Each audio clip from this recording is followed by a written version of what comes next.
e especialmente de adolescentes. Em muitos desses casos, se observa que aparece a explicação de que eles não têm mais interesse pela escola e que optaram por trabalhar. E esse é o tema polêmico que nós temos que tratar hoje. O trabalho de adolescentes. Qualquer análise que nós fizermos, comparando qualquer país do mundo, em qualquer época da história, nós vamos observar que o trabalho precoce, ele traduz um empobrecimento da sociedade. Porque, normalmente, esses adolescentes que entram e procuram um trabalho precocemente, eles vão para um trabalho informal, normalmente é um trabalho braçal, e, em regra, é um trabalho que não se manterá por 5 ou 10 anos. Não raras vezes, esses adolescentes que iniciam trabalhando precocemente chegam à fase adulta já adoecidos, seja por vícios, ou seja por problemas de coluna, ou problemas de visão, ou problemas de outra ordem. As nações e os países que tiveram em período de melhor desenvolvimento conseguiram estender o período de educação dos seus jovens. E nós viemos no Brasil, há muitos anos, nos debatendo com isso. Nós devemos ter no país mais de 1 milhão de adolescentes e crianças em situação de trabalho infantil. E, nesse sentido, é importante esclarecer à comunidade que o trabalho ele é possível a partir dos 14 anos, desde que na condição de aprendiz, ou seja, desde que ele esteja estudando e vinculado a um sistema de aprendizagem. Depois, ele é permitido mais adiante, a partir dos 16 anos, desde que respeitadas algumas condições que não sejam um trabalho insalubre, nem um trabalho perigoso. O que é triste de ver é que as famílias, às vezes, precisam tomar decisões que são muito cruéis, alguns por muita necessidade de colocarem os filhos no trabalho, e outros por esperarem que no trabalho façam um atalho de progresso na vida e não conseguem isso. Voltando às estatísticas, nós observamos muito claramente, por exemplo, que o melhor remédio para reduzir a gravidez precoce é o aumento da escolaridade das meninas. Quanto mais tempo vinculadas ao sistema de ensino, mais consciência e mais controle sobre o próprio corpo as pessoas têm.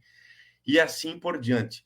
Então, nós estamos experimentando já agora, na metade de 2021, efeitos colaterais da pandemia, que é o empobrecimento de uma camada da população, a fuga da escola e a busca de um trabalho informal.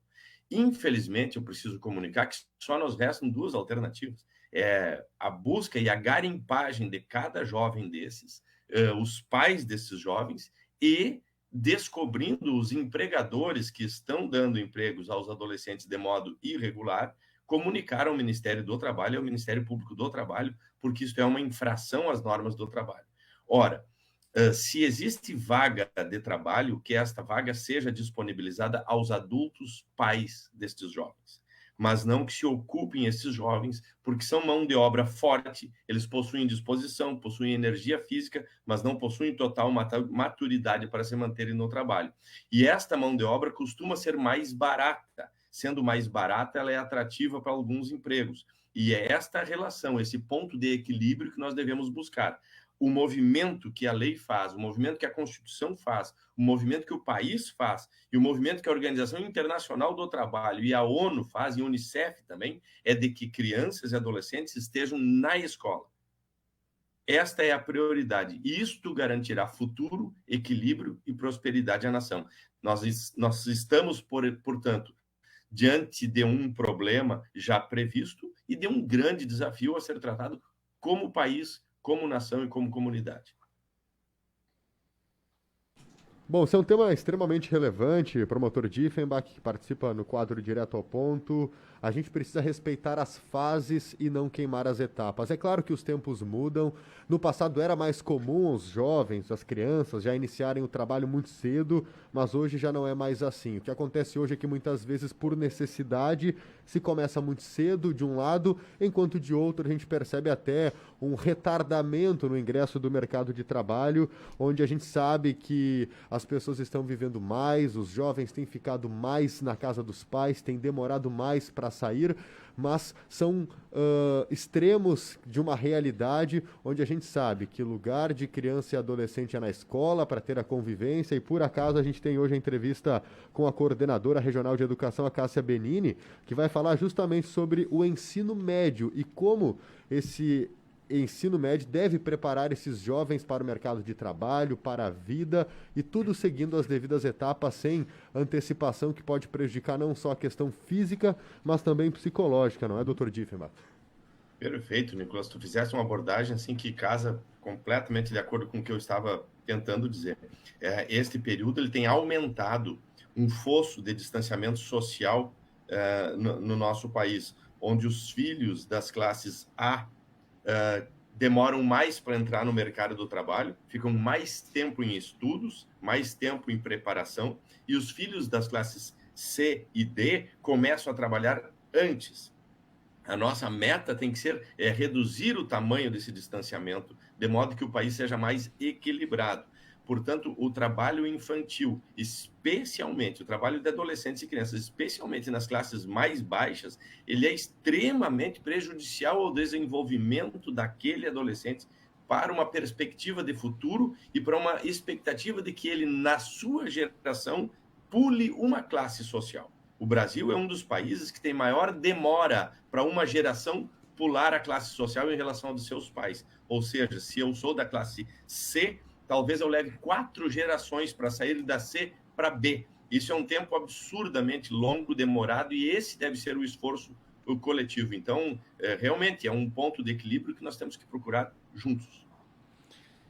Sabe que dias atrás eu vi a notícia, né? O Grêmio contratou o atacante Miguel Borja da Colômbia e ele aos 28 anos fez questão de concluir o ensino fundamental e postou nas redes sociais, mostrou a importância, né, disso para a vida dele, por mais que seja muito bem sucedido como jogador de futebol, mas nem todo mundo tem essa condição. Então mostra que a gente sempre vai conseguir, se a gente quiser vai conseguir. Agora, daqui a pouco vamos conversar com a Cássia também, e está se aumentando o número de horas aula de português e de matemática, porque se percebeu essa dificuldade, essa deficiência em função da pandemia, das aulas remotas e tudo mais. Imagina, isso durante um ano e meio, imagina para quem perde aula, para quem não vai para aula e vai trabalhar. O déficit que essa criança, que esse adolescente vai ter. Então é sempre muito importante, né, ficar de olho, fiscalizar e informar, e que se busque colocar essa criança dentro de uma sala de aula para ali na frente ter um futuro melhor. Sem dúvida, sem dúvida. É por isso que sempre estamos convidando todos e a todas e a toda a comunidade para que nós tenhamos educação de qualidade, para que tenhamos escolas preparadas que forneçam a esses alunos afeto, a receptividade e interesse pelo espaço escolar. Esse período de afastamento ele foi terrível. É assim como, numa linguagem popular, é como parar de fazer academia. Até voltar e pegar o embalo de novo é muito demorado. Isso que na academia a gente encontra o reflexo imediato na questão de musculatura, tonacidade e capacidade respiratória. Então, o adolescente que está no século que nós estamos, né, no ano de 2021, em que quer as coisas muito rápidas, ele se afastou da escola. Agora, para ele voltar da escola e encontrar o tempo de estudo e o tempo de educação de novo, é muito sacrificante para ele. Então, essa tarefa vai precisar muito investimento, muita qualidade, muito estímulo da população e também fiscalização da nossa parte. Exatamente. E mudar também, né, um pensamento de que na minha época foi assim, agora também poderia ser. Precisamos mudar um pouco isso. Doutor Sérgio, muito obrigada pela sua participação no quadro Direto ao Ponto, sempre às quintas-feiras. Agradeço, um abraço. Doutor Sérgio Diefenbach.